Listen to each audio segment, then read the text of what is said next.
Okay, so this is a good question about using the functionality within the Dynamics and Office 365 workspace.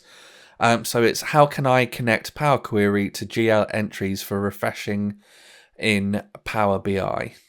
So what you need for this is web services, which you can find within Business Central. If you search for web services, opening up the web services, you'll get a whole list of different web services. So for this particular question, it was about GL entries. So here in the screenshot, you can see object ID 261 is for GL entries.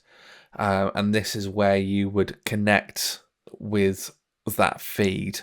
Now, this is obviously quite technical, and if you're not sure what you're doing with this, then we definitely recommend that you talk to your partner about this.